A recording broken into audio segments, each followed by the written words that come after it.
السلام علیکم ورحمۃ اللہ وبرکاتہ۔ دوستو، آج میں حضرت ابو ہریرہ رضی اللہ تعالیٰ عنہ کی بو کا واقعہ بتاؤں گا۔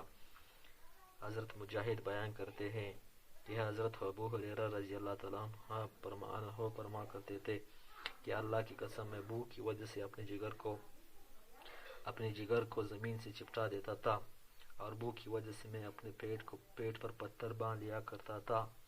ایک دن میں اس راستے پر بیٹھ گیا جس راستے سے یہ حضرت آتے جاتے تھے، چنانچہ حضرت ابو بکر صدیق رضی اللہ عنہ وہاں سے گزرے۔ میں نے اس سے قرآن کی ایک آیت کے بارے میں پوچھا۔ میں نے تو صرف اس لیے پوچھا تھا کہ وہ مجھے اپنے ساتھ اپنے گھر لے کے جائے، لیکن انہوں نے ایسا نہیں کیا۔ غالباً ان کا ذہن اس طرف منتقل نہیں ہوا، یا ان کو اپنے گھر کا حال معلوم ہوگا کہ وہاں بھی کچھ نہیں ہے۔ پھر حضرت عمر رضی اللہ تعالیٰ عنہ وہاں سے گزرے۔ میں نے ان سے بھی قرآن کی ایک آیت کے بارے میں پوچھا۔ میں نے تو صرف اس لیے پوچھا تھا کہ تاکہ وہ مجھے اپنے ساتھ اپنے گھر لے کے جائے، لیکن انہوں نے ایسا نہیں کیا۔ اتنے میں حضرت ابو قاسم حضور صلی اللہ علیہ وسلم کا وہاں سے گزر ہوا۔ آپ صلی اللہ علیہ وسلم نے میرے چہرے کا خستہ حال دیکھ کر دل کی بات پہچان لی اور فرمایا، آؤ ابو ہریرہ۔ میں نے کہا، لبیک یا رسول اللہ۔ آپ صلی اللہ علیہ وسلم نے فرمایا، میرے ساتھ آؤ۔ میرے ساتھ ہو لیا۔ حضور صلی اللہ علیہ وسلم گھر تشریف لے گئے۔ میں نے گھر کے اندر آنے کی اجازت چاہی۔ آپ صلی اللہ علیہ وسلم نے مجھے اجازت دے دی۔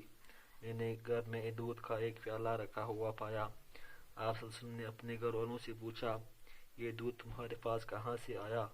انہوں نے بتایا کہ وہاں کے گھر والوں نے ہمیں ہدیہ میں بھیجا ہے۔ آپ صلی اللہ علیہ وسلم نے فرمایا، اے ابو ہیر، حضور پاک صلی اللہ علیہ وسلم مجھے پیار و شفقت کی وجہ سے ابو ہریرہ کے نام مختصر کر کے ابو ہیر کر دیا۔ میں نے عرض کیا، لبیک یا رسول اللہ۔ آپ صلی اللہ علیہ وسلم نے فرمایا، جاؤ اہل صفا کو میرے پاس بلاؤ۔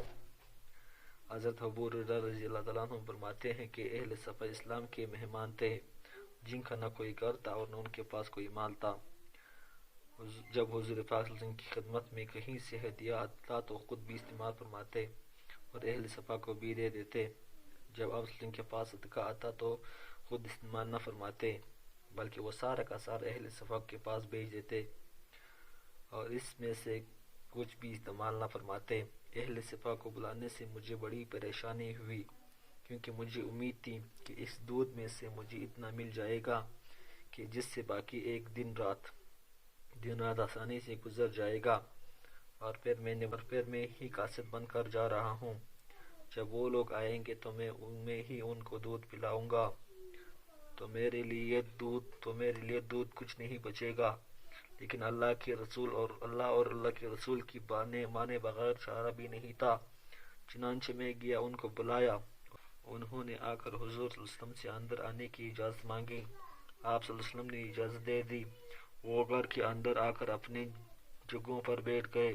حضور صلی اللہ علیہ وسلم نے فرمایا، اے ابو ہیر، یہ پیالہ لو اور ان کو دینا شروع کرو، حتیٰ کہ میں نے سب کو پلا دیا۔ اور وہ پیالہ میں نے حضور صلی اللہ علیہ وسلم کی خدمت میں پیش کیا۔ آپ صلی اللہ علیہ وسلم نے پیالہ اپنے دست مبارک میں لیا اور اس میں دودھ باقی تھا۔ پھر آپ صلی اللہ علیہ وسلم نے اپنے سر اٹھایا اور مجھے دیکھ کر مسکرائے، اور آپ نے فرمایا، اے ابو ہیر۔ میں نے کہا، لبیک یا رسول اللہ۔ آپ صلی اللہ علیہ وسلم نے فرمایا، بس میں اور تم باقی رہ گئے۔ میں نے کہا، یا رسول اللہ، آپ نے سچ فرمایا۔